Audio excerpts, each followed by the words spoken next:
Las órbitas elípticas de Kepler es la principal aportación de Kepler, que fue un gran matemático y astrónomo. Realmente, Kepler termina definitivamente con el hechizo de la circularidad. Hechizo sin duda enorme porque la forma circular siguió siendo mantenida por Galileo y desde luego era admitida por Copérnico. La gran novedad aparece precisamente en estas tres leyes de Kepler, cuya formulación simplificada suele presentarse de esta forma. Ley de órbitas: los planetas recorren órbitas elípticas estando situado el Sol en uno de los focos. Ley de áreas: las áreas barridas por los radios vectores de cada planeta en tiempos iguales son también iguales. Y por último, la ley de periodos: los cuadrados de los periodos de revolución de dos planetas cualesquiera son proporcionales a los cubos de sus distancias medias. En definitiva, Kepler estaba negando la circularidad de las órbitas, cosa que había sido mantenida, por ejemplo, por Aristóteles y por los aristotélicos en general durante bastantes siglos. En este sentido, fue pionero. Los renacentistas. En principio, podría decirse que el Renacimiento supuso una ruptura con la Edad Media y una secularización del pensamiento, y sobre esto no hay ninguna duda. Pero también hay que decir que hubo una continuidad con el pasado inmediato y que es mucho mayor de lo que parece. Además, también hay que señalar que la filosofía escolástica no desapareció, sino que incluso siguió dominando en muchas universidades y hasta experimentó una notable renovación en España, si pensamos en la Escuela de Salamanca y de Alcalá y en Coimbra, en Portugal. Y hay que también citar nombres importantes de pensadores, de filósofos o teólogos como el padre Vitoria, que murió en 1546, Juan de Santo Tomás, que falleció en 1644, Báñez, que murió en 1604, y los jesuitas Francisco Suárez, muerto en 1617, y Luis de Molina, que falleció en el año 1600. En general, por tanto, puede decirse que esta renovación se hizo bajo el signo o la influencia de la filosofía de Santo Tomás. Por su parte, la Reforma protestante se basaba en una restauración por Lutero del agustinismo. El absolutismo es una forma de gobierno que surgió en el siglo XVII en Europa y que realmente iba en contra de los principios democráticos. Era una forma de gobernar antidemocrática, dictatorial, de ahí el nombre de absolutismo. De hecho, el absolutismo supone que la monarquía absoluta es contemplada como el mejor medio para garantizar lo que todos desean: la paz y la seguridad. Por eso, el siglo XVII es el siglo del absolutismo. Podemos pensar en Luis XIV y Richelieu en Francia, la dictadura de Cromwell en Inglaterra, y la imitación del absolutismo francés por Carlos II en Inglaterra, Felipe IV y Olivares en España, Guillermo III de Orange en Holanda, y también tiene sus teóricos el absolutismo, como son Thomas Hobbes y Bossuet. Pero hay que decir también que los monarcas absolutos agravan las crisis en lugar de resolverlas, ya que se producen guerras continuas, enfrentamientos con nobleza y pueblo, guerras religiosas, etc. Y comienzan pues todo tipo de críticas. En Francia critican el absolutismo jansenistas, protestantes y Fenelón. Los límites del conocimiento. Locke es en principio muy tajante: no es posible ir más allá de las ideas simples. Todo lo más que se puede hacer es formar con ellas ideas complejas. Y dice al respecto en su ensayo sobre el entendimiento: me parece que los límites de nuestro pensamiento son con toda seguridad las ideas simples que recibimos a partir de la sensación y de la reflexión. Límites más allá de los cuales la mente, por muchos que sean sus esfuerzos, no puede avanzar ni una pizca, ni tampoco puede descubrir nada cuando intenta introducirse en la naturaleza y en las ocultas causas de aquellas ideas. Sin embargo, Locke traspasa estos límites con demasiada frecuencia, por ejemplo, en su utilización acrítica del concepto de causa o al admitir la idea de sustancia. Igualmente, cuando explica cómo nos formamos la idea compleja de Dios.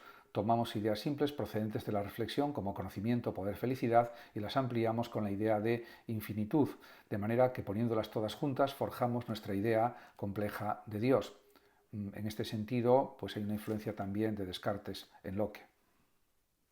La obra de Newton asombró a sus contemporáneos. Hacia 1666 consiguió explicar mediante una fórmula única lo que sus predecesores habían descubierto por separado: el movimiento de los planetas, que lo había descubierto también Kepler, la caída de graves y la trayectoria de los proyectiles, podemos pensar en Galileo. Un astro se mueve como una bala de cañón. Sin embargo, hasta 1685 no consiguió conciliar su teoría de la gravitación universal con la teoría corpuscular de Descartes. La atracción de la Tierra puede ser tratada como si la atracción ejercida por todas las partículas terrestres se concentrara en el centro geométrico de la Tierra. 2 años más tarde publicó sus Principia Mathematica. No faltaron críticas. Los cartesianos, por ejemplo, no admitían la acción a distancia, y Newton tampoco si se concebía como acción a través del vacío, y objetaban a Newton que no explicaba la causa de la gravedad. Pero a la muerte de Newton, en 1727, la mayoría de sus contemporáneos concebían el universo de acuerdo con sus teorías. Además, en Newton hay abundantes elementos filosóficos.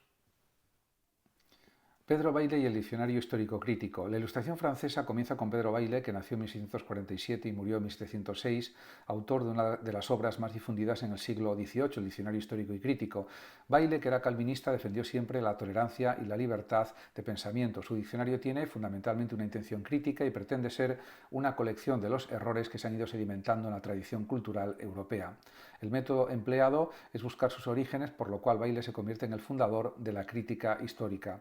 Bayle mantiene además una postura claramente escéptica, similar a la de Montaigne, y considera que la fe es básicamente irracional e incluso contraria a la razón. Como Bayle siguió siendo siempre creyente, su postura puede considerarse como una reaparición de la doctrina de la doble verdad.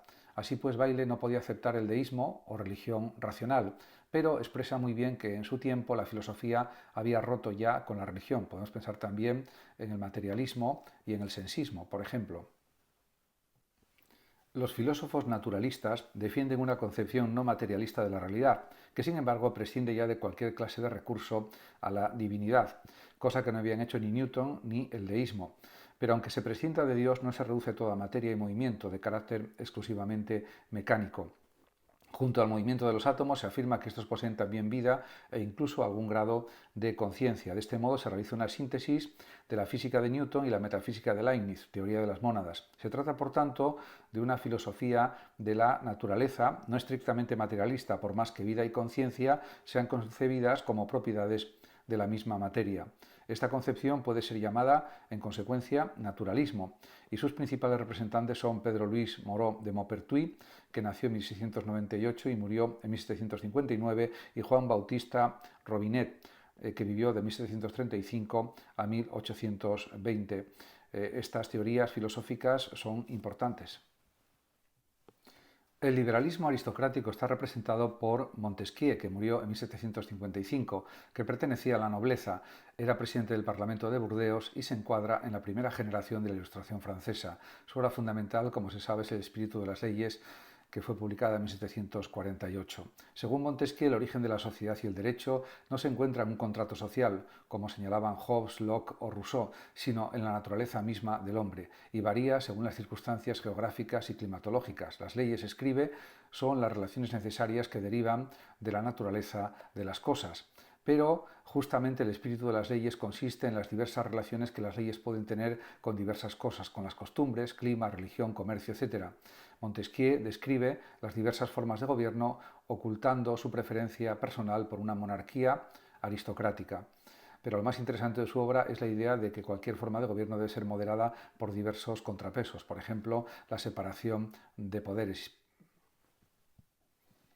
El liberalismo es la ideología de la clase burguesa, que no acepta la derrota de la Revolución de 1789.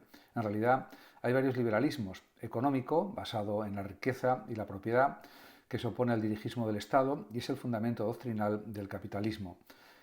También existe el liberalismo político, opuesto al despotismo, que es el fundamento del gobierno representativo y del parlamentarismo censitario, y también el liberalismo intelectual, caracterizado por la tolerancia y la conciliación. Además, aunque el liberalismo fue generalmente anticlerical, existió también un catolicismo liberal, por ejemplo, Lacordaire. El lema del liberalismo es la libertad, pero en realidad no se trata de una libertad para todos. La burguesía se reserva el poder político por medio del censo, solo tienen derecho a voto los que alcanzan una determinada renta, con lo que se mantiene la desigualdad social. Ello explica que el liberalismo sea al mismo tiempo una fuerza subversiva contra el antiguo régimen y conservadora también. No desea que se entregue el poder al pueblo.